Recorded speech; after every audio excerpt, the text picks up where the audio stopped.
Hi, everyone. I'm Dennis Lim, Director of Programming for the New York Film Festival and Film at Lincoln Center, and I'm very pleased to be joined by Steve McQueen, the director of the Small Axe films. Hi, Steve. Hi, Dennis. How are you? I'm good. Nice to see you. Thank you for joining us. My pleasure. Absolutely. So just a bit of background for those of you tuning in. We showed three of the Small Axe films, Lovers Rock, Mangrove, and Red, White, and Blue at the New York Film Festival last fall. Movie theaters were closed in New York City at the time, so we showed those three films at drive-ins and online. The films have since premiered. They've aired on the BBC in the UK and on Amazon Prime in the US. But now that cinemas have finally opened again in New York, we wanted to do an encore edition of the festival to welcome audiences back to cinemas and to show some of these films on the big screen. So we're kicking off this series with a two-week presentation of the Small Axe films. I just want to thank Steve and his producers and the Amazon team for making this happen. We're really excited to be sharing them with audiences on the big screen. So Steve, when we first spoke about, I think the first of several Q&As we recorded last year, it was actually in the summer in August, you were still editing the films, and yes. I think you said, it was just in some ways hard to actually process as you were working on them. You've had some distance from them now, and they've gone out to a wide audience. Are you still processing, would you say? I mean, where do you sit in relation to the films now, several months later? Yeah, I am still processing, just because I think that the reaction, of course, I'm processing, and also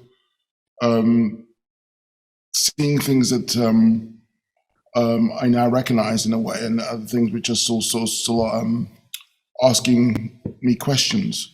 I think what's interesting about it is, for me, the reaction and response to the pictures, which was, amazing in the sense that, the whole idea of these two of the films being at Cannes, and the response to, from all over the world, really, because I think, from China to France to, wherever, again, Europe, it's been pretty amazing. I mean, I think for me, reason for that is something which is so specific, so sort of local in a way, and the fact that it can translate globally has been amazing, and it's just so kind of joyous for me, because again, these stories were not told enough at the time they were happening. So the fact that they have reached such a broad audience has given me a real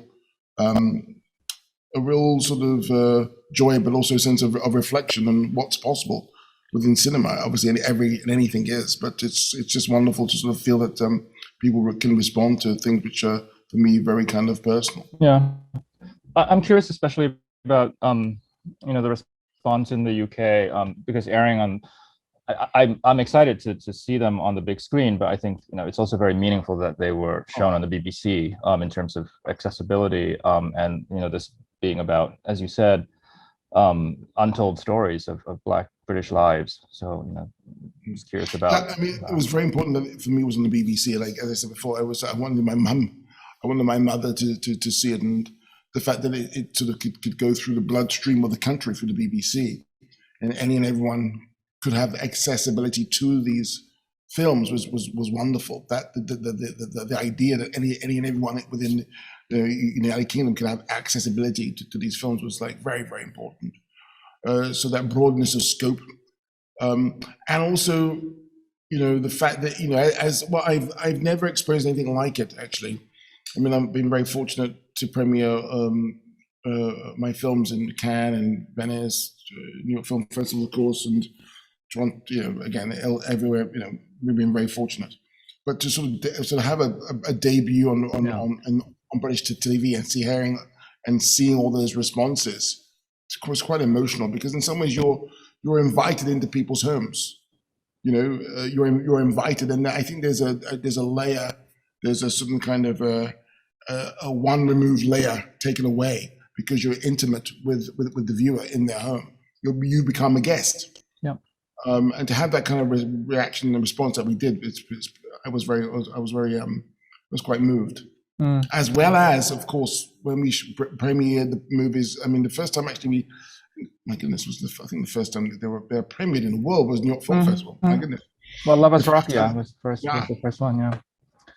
No, I think that was a very emotional evening for us watching that at the drive-in. But to just continue a little bit more about specifically the British response, because there's the stories about British lives, Black British lives. Sure. Many of these stories, many of these incidents for I think American viewers will be new to them. But I'm wondering just how new something like the Mangrove 9, would that have been is that something that would have been known to a younger generation, or is it something that's actually been included? Yeah. Not specifically. I mean, a lot of history was swept beneath the carpet.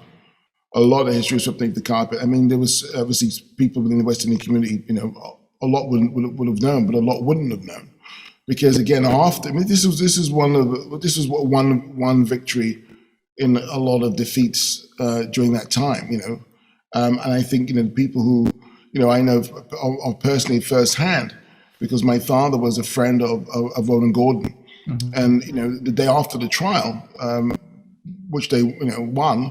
He was beat up by the police. His leg was broken. He's put in prison for aggravated assault. This is the day after the trial. So there was a lot of trauma, obviously, after the trial, and people were victimized, and families were sort of destroyed.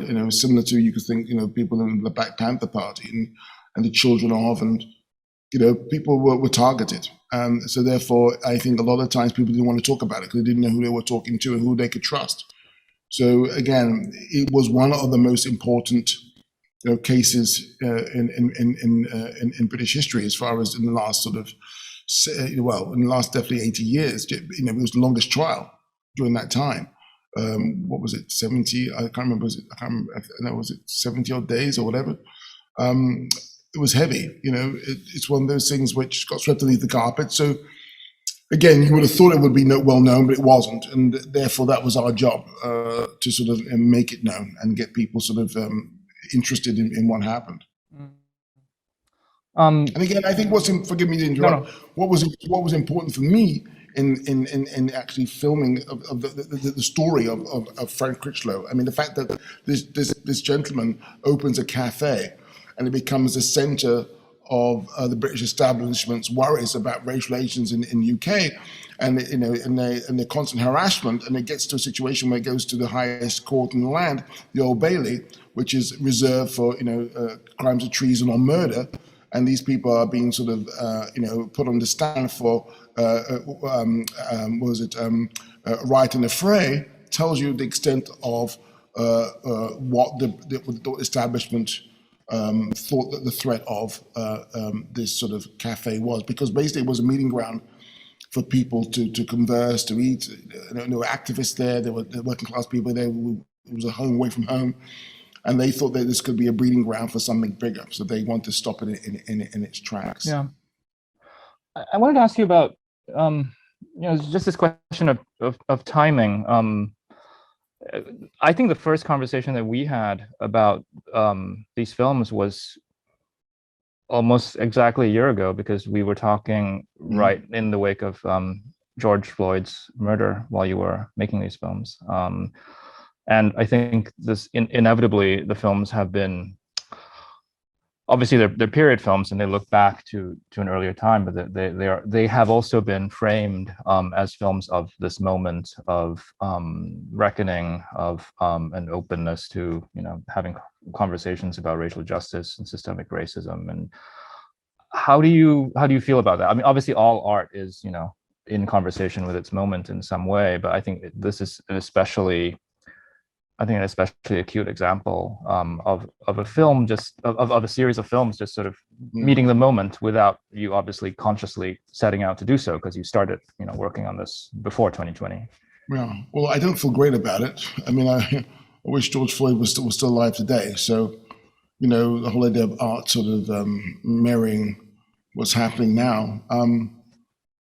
In this case, I find it very unfortunate, but at the same time, every single film in Small Axe has something about the police.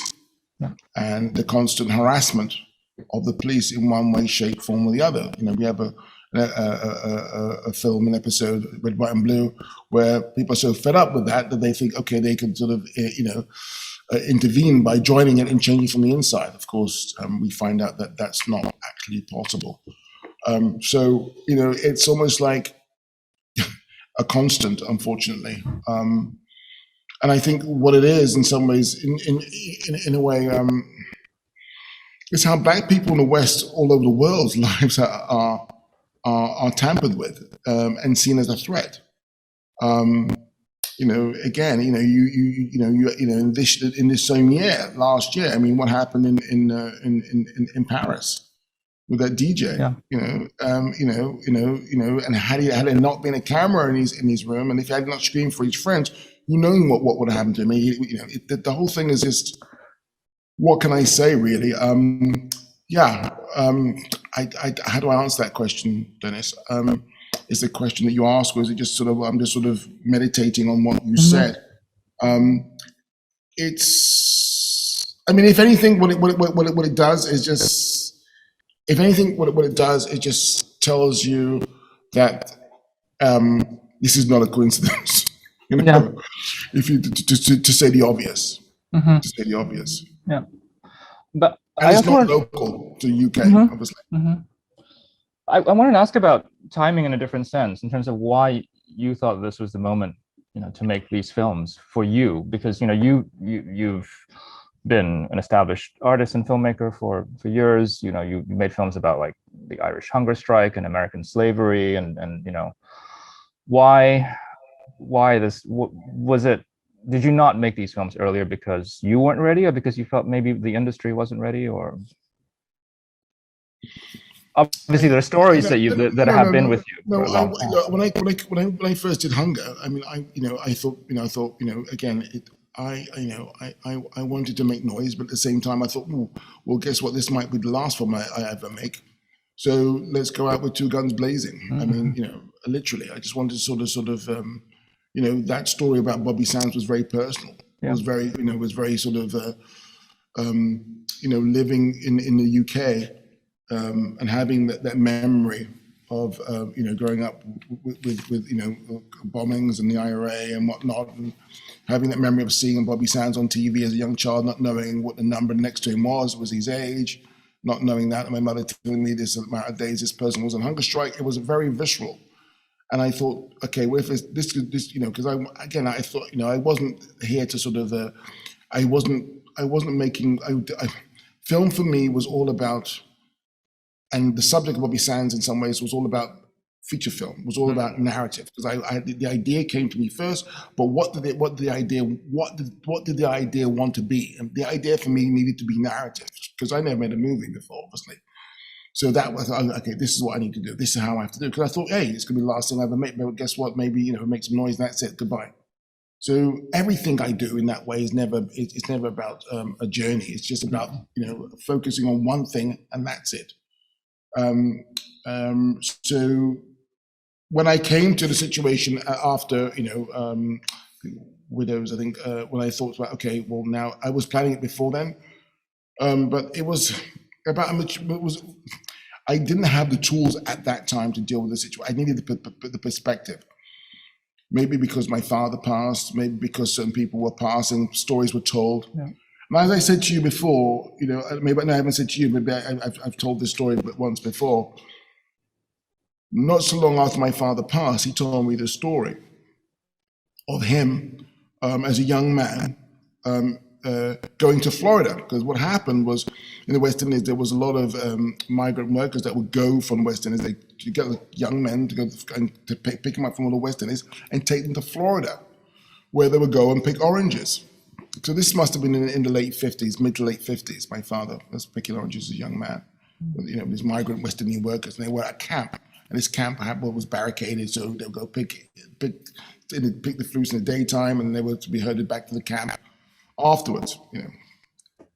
And what happened one night is my father was woken up by these two Jamaican guys, and said, Filbert, my father was called Filbert, come, let's go. let's go get a drink. So let's go drink. Yeah, come on, let's jump over the fence. Let's go and get a drink in the town. So one night they went, and they jumped over the fence. And they went, to the nearest town. And as they walked in, it was like my father said it was like a saloon bar in the Western. The 3 black men just walked into the saloon, and then you can imagine people sort of like just looking at these guys, mouths open, drinks in their hands. And these 3 guys walked to the bar, and one Jamaican guy said to the bartender, "I like a drink," and the guy goes, "We don't serve the N-word." Because you don't serve the N-word, well then we'll serve ourselves. So the guy picked up a bottle, Jamaican guy, and smashed it over the guy's head. And then he ran out. He ran out. And then my father said after a while he's running and he could hear dogs coming. He could hear dogs and the people running after them. And then my father heard 2 bang, bang, 2 bangs, two loud bangs. And my father kept on running and he hid in the ditch. And he said he was there for hours, hiding in the ditch. Then he made his way back to the camp. He never saw those 2 guys ever again. So that was, my dad died. Yeah, and it was one of those things where I thought memories, stories, people taking things with them. I mean, why did you not tell me that throughout my life? He told me that towards the end of his life, because obviously he knew what was happening, what was occurring. So with that ammunition and other ammunition and wanting and a need and a want and a passion to tell stories from a certain period of time, that's what happened. I didn't have that before. I didn't have certain things before in my arsenal to sort of propel me, to help me to sort of tell these stories. And that was it. Yeah. That was the main catalyst. I'll be frank. I'll be honest. Right, because if you're reaching as far back as the 60s, I think some of these people are no longer alive. No, none of the Mangrove 9 men are alive. Only Anthony Jones LaQuant and Barbara Beast are alive. The 2 women. None of the rest of them are alive. Yeah. Yeah. Can you then say a little bit about when you said the idea of Bobby Sands translates to the strong narrative idea for you? Can you talk a little bit then about finding the form, this unusual form, this series of 5 films that all stand alone?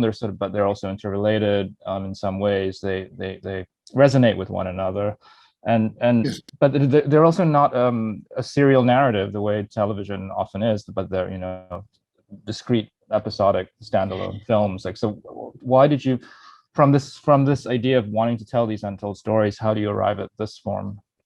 Stories that speak to each other. That's the interesting. So you could take one thing and you see how that sort of traces to another thing. Why? Because it got to that point where I thought we need there's so many interesting stories that it can't be just one story over a certain amount of time. It had to be amalgamation of each individual story that actually do interlace, do tell you about things in one way or the other, in a roundabout way. I mean, about criminal justice, about education, about music, about food. So you can see little clues which will get answered in other episodes and other films.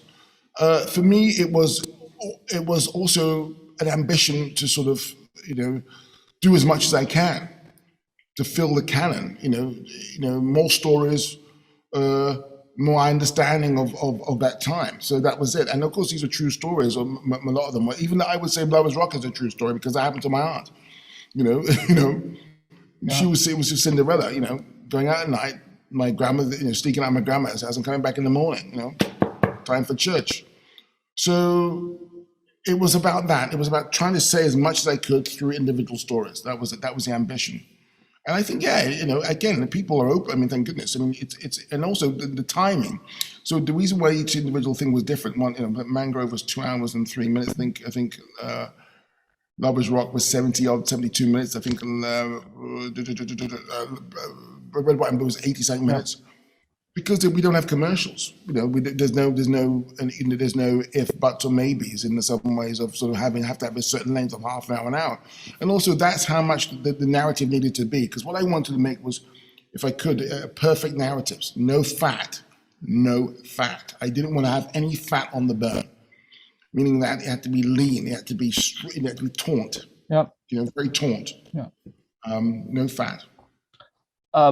For you, is there an ideal sequence for people to watch these films in? I mean, I know, in some ways, Mangroves kicks things off chronologically. It's sort of the sets the stage for everything else. Although for the New York Film Festival, we flipped the order because we thought Lovers Rock was a film to actually that New York needed, I think, at that moment in time. But I'm wondering, for you, with 5 films now that we're showing over the course of 2 weeks, and obviously people looking at them on Amazon, is there a preferred sequence for you? I think, look, I love the fact that you could dip in and dip out how you want, of course, and I think that, again, this is a new. Again, I grew up with albums and stuff like that, so I tended to be very what the artist wanted. But no, I love the fact you could do what you want. I mean, we chose Lovers Rock. I mean, you chose Lovers Rock, rather, because again, I was like, okay, that was the movie that when I saw it again, saw it for the first time, I was like, oh wow! But somehow I wanted people to earn it. Let's get into this, and then sometimes I don't blow it on the first on the first showing. It's kind of like it was a celebration, Mangrove. It was again, it was a victory. It was a win. So then you get into it afterwards, and again, but you have to. What I love about showing Mangrove first is you see the context of that world, and then when you get to Lovers Rock, you understand it. You understand the logistics of what was going on previously. Because don't forget, these are the children of the Mangrove. You understand? Yeah. This is their, Mangrove. These blues parties. This is their church, as opposed to their parents' church was, the social club called the Mangrove. So you see the narrative, you see the progression. Then you get Red, White, and Blue, and you see those children trying to have a career, trying to get a foot in. The institutions, the establishments which have been put in place and getting rejected. Again, I did have Red, White, and Blue as the last one, actually, and then I swapped it over because I thought, no, it's got to be education. I've got to land on the possibility, and that's why with the whole idea of outer space and the auditorium and stuff like that, the whole idea of possibility and an infinite amount of possibilities that we all have as human beings as well. We would like to think we have as human beings. I was going to ask you about that. For me, it is significant that education is the last one, and it is significant that education sort of ends that way as well. And I'm wondering, do you see the films as educations? I mean, is that some could you call the series education as? No, I'm not here to sort of no. These are films and movies. These are films. I mean, if you take if there's certain things sort of teach you certain things on the way, for sure. I mean, goodness gracious, I think my biggest education has been movies. That's the greatest thing about movies is by coincidence or by circumstance, you learn so much about the environment or the people or how people live, how people fall in love, how people argue, all these kind of things. It's marvelous. So no, it's not. I'm not here to teach. I think it seems like every now and then people say with people, if like black cinema or whatever it is one wants to call it is about teaching people. I'm not here to teach. I'm here to live. I'm here to sort of, express and to sort of I'm like anyone else. No. And just like as people with majority white with white people in their movies, it's about teaching. Mine is not. Yeah. No, I don't mean that in a didactic sense at all. But I do, I just think in the sense of showing that cinema has the power to address social issues, lived realities. Well, great. Well, then say it. Good. Well, then say it like that, because yes is the answer. When I saw sort of Battle of Algiers, of course, I mean that was an amazing movie, and I learned a lot. And it was just, but at the same time, it was one of those things which was about the art. It was sweeping. I think that's what one wants to do as well. I mean, obviously, that's what it is. Yeah. But it's confronting. If you want to call, it's kind of confronting, which is very important. Yeah. Yeah. for you, in again, the phrase that you've used a lot and I keep using as I talk about these films, is this stories that would not have been told otherwise, that have not been told, right? So Yeah. does that bring with it an additional sense of obligation or responsibility? It's a privilege. It's a privilege. It really is a privilege. It's a privilege that I can sort of show, how I grew up and people from my background and how they are, how they lived, how they talked, how they walked. It's a privilege. It's a joy. How they dressed, how they argued. Yeah. Oh, it's an absolute privilege. No, I don't see anything else like that. No, I mean, I don't know if it's a privilege. I think everything. It's a privilege. I think for me, where that comes across, the act of care, I think, and love, that comes across is in the detail of all these films. I mean, they're powerful sort of set piece moments, but I think of textures, and moments and gestures in these films that they often are what stay with me. And it's clear how much work has gone into them. But I want to ask, I should just tell people that we have recorded Q&As specific to Lovers Rock, Mangrove, and Red, White, and Blue. But the two films we haven't really talked about, because I hadn't seen them when we showed, when they premiered at New York Film Festival, are Alex Wheatle and Education. So I thought maybe we could just spend a little bit of time on both of them. Alex Wheatle first, because you've also something that we see in Alex Wheatle is the Brixton uprising, and it's something that you've also now gone on to make another sort of documentary series about, right? Yeah, it's called Uprising. We just finishing that now. Uprising. It's actually focusing on the New Crossfire, which took place it was basically the thing that was one of the things which started the Brixton riots. One of the catalysts that actually, which sort of helped them. Well, basically, which got people on. Again, it was one of those strange things where, there were 14 victims of the New Crossfire. 13 people died in the fire, but there were 14 victims after that.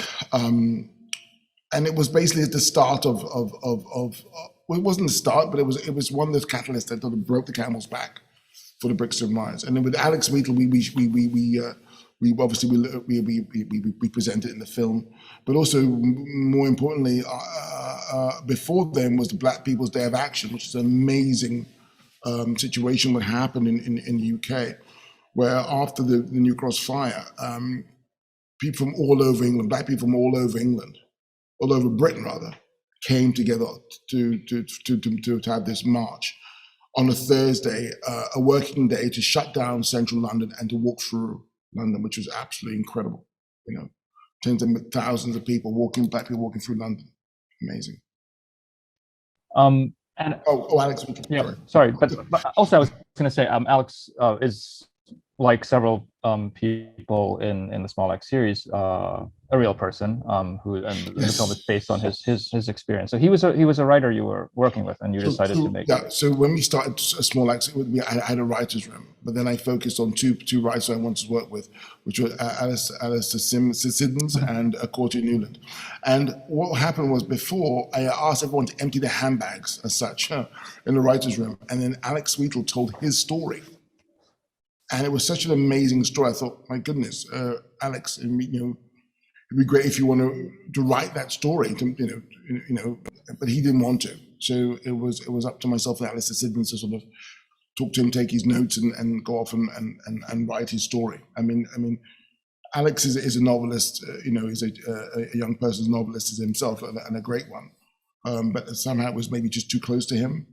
So we just went about sort of writing, and in a way, his story is taking it and making it into this sort of obviously the beginning is kind of dark because we meet him in a sort of boarding school. He grew up in an orphanage, and then the second half he's off to Brixton. So it was about sort of how do you present it? How do you, and I wanted to do it in a way which was, how can I say, more, it's very economic how we made it as far as time and what happens. And, there's, I think it's the most, to some extent, if you could say, conventional film in small acts, because I just want to get as many things in there as possible. And I'm curious about the reactions of the real people to the films you made about them, specifically Leroy Logan for Red, White, and Blue, and the Ant, who you based Lovers Rock on. Yes. Okay. Well, Leroy Logan, very interesting, because I think that the Black community in UK didn't sort of didn't really understand Leroy Logan very much, and I think that the film has helped him be understood. I think that John Boyega speech in Hyde Park while we were making Red, White, and Blue as well. So it was amazing time as far as an artwork is concerned when, directly George Floyd's murder was intertwined with the making of Red, White, and Blue, because we took a break in filming, and then also I think what it was our conversations, myself and John's conversations as well at the same time, and then George Floyd and him coming back after that speech in Hyde Park, and him doing the scene, because immediately when he came back, we did the scene of John in the recreation room with the snooker table, the place that was. So he was hungry. He needed something. He needed to sort of chew on something after that. So there was a beautiful amalgamation of those unfortunate events. Obviously, George Floyd's murder, and in the crowd, strangely enough, when John was doing that speech in Hyde Park, that was an amazing emotional speech, Leroy Logan was in the park listening to John. So it was a really strange sort of, I don't know, it was a cross section of things going on. And I think that, the West Indian Black community in the UK see Leroy Logan differently because of the film now. They appreciate him more, for sure. Absolutely. There's no doubt about it. Because obviously, even myself coming into sort of wanting to make this picture, I couldn't, it was myself and Courtier, approaching Leroy to talk about his story, which was sort of, it was Helen Barge, who was one of our researchers who introduced me to Leroy's story. I was puzzled by the fact that you joined the police at that time, especially not wanting to spoil it anymore, what happened to his father. The film definitely helped him, his profile, and he was very chuffed. He was extremely chuffed with the film, absolutely.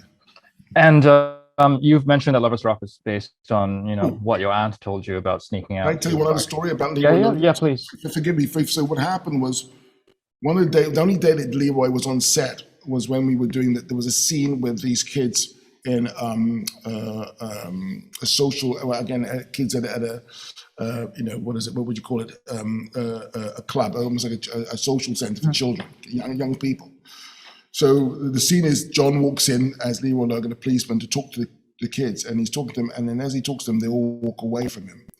And Leroy was looking at the monitor. I was in the same room as him, but he told me afterwards, that happened to him every time. He would walk into a room and all the black children would walk out. So when he saw that, it was really kind of, it sort of stuck. It stuck in him. Sorry, yeah. Tell you that. Sorry. I wanted to ask about Lovers Rock too, and you said that this wasn't based on actual yes. events, but like this memory that you have of like your aunt sneaking out. Did the aunt you referenced, has she seen the film, and what's her? She was in tears when she saw it. It was Molly, Auntie Molly, my Auntie Molly. One of the brief times in COVID, there was a screening at the National Film Film Theatre in the UK, and we premiered some of the there was a small screening there. This was after New York Film Festival, and she saw it, and her eyes were just wet in tears, because I think also when people are seeing things on that big screen, and some TV is one thing, of course, it's fantastic, but when you're and the sound and the audience, and it's quite overwhelming. I think she was totally overwhelmed by it. I mean, look, sometimes I was taken as a beard to these parties by my aunt, because she's not going to the party, she's just going out with the kids, and I'd be put on the bed to sleep, and I wake up, and and then there'd be all these coats all on top of me, climbing out these coats. So it was very emotional. Yeah, very emotional. Very emotional. Even my mother was like, yeah, you got it right. And I think it was also the detail, the food, the people. I mean, all these things I remember, how people interacted, how it was a flow, how people talked, how their language, their sort of their body, again, there's a lot of people there who, the actors who were allowed to sort of be for the first time. Yeah. They were allowed to be rather than to sort of react as such. Yeah.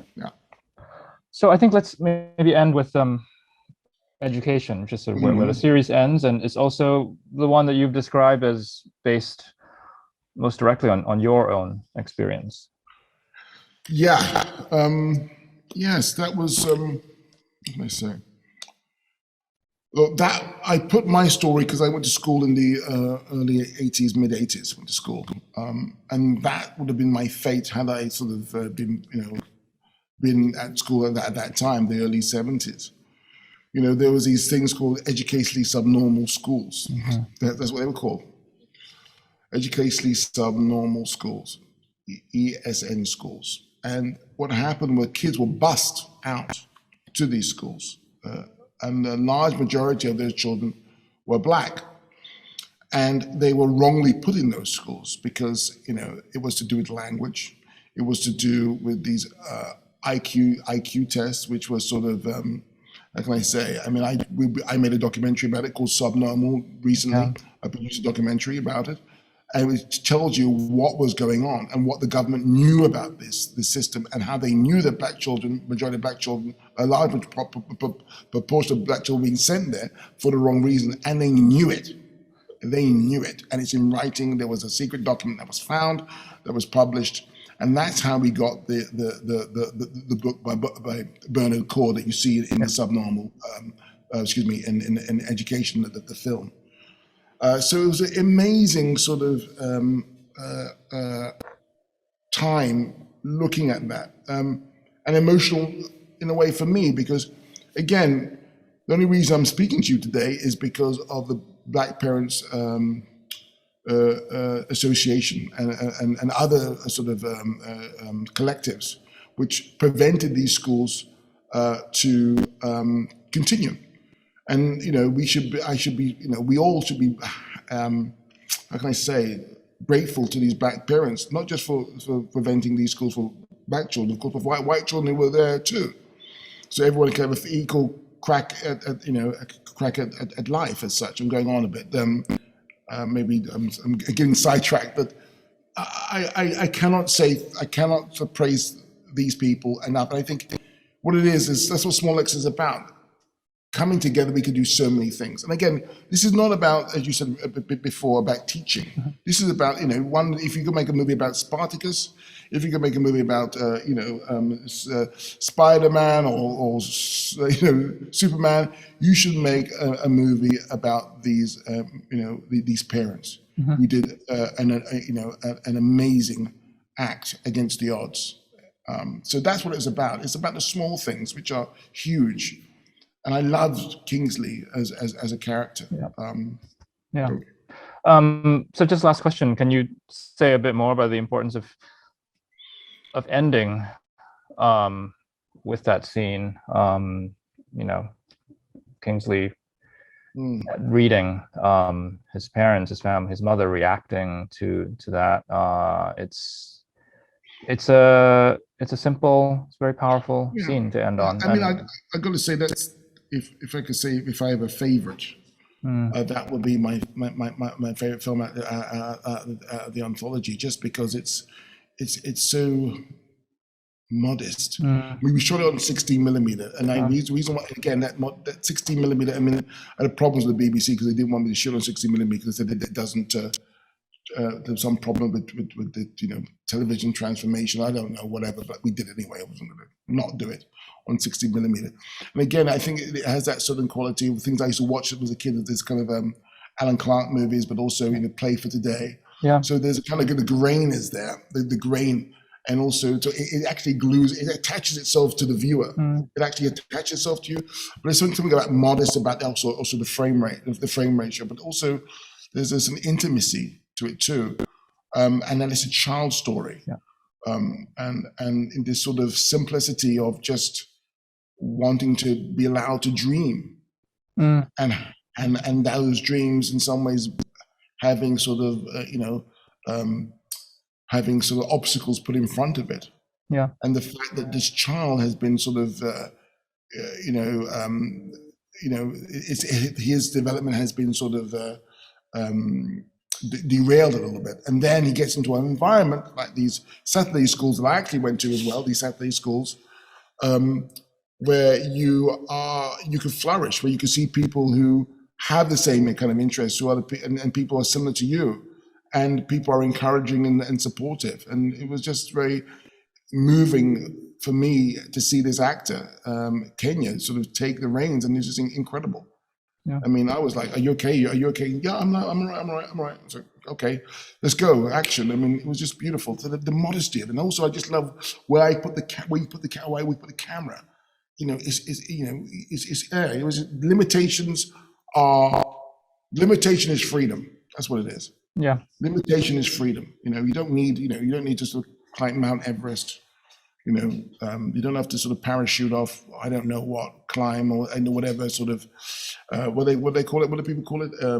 What they say, Robbie used to say this to me, Mullah, he used to say to me, challenge. You don't need a bloody challenge, you just need to flip in, it's right underneath your nose, get on with it. I think that's a good note to end on. Steve, thanks again for talking us through all 5 films. And I want to say, Dennis, what was so beautiful for me is that doing the premiere, obviously, was very chuffed, obviously, New York Film Festival, but the emotion. I mean, I was hearing people, I was honking their horns, people coming out of their car and dancing. And I mean, I cannot say, it was just incredibly moving. And hey, cinema, vive la bloody cinema. It was very special for us too. I hope people are able to catch these films now, again, on the big screen or for the first time. And Steve, I guess we'll have to wait till the next time to have you in New York with us, whenever that might be. Yeah. So, but thank you again. My pleasure. Thank you, Dennis. Take care.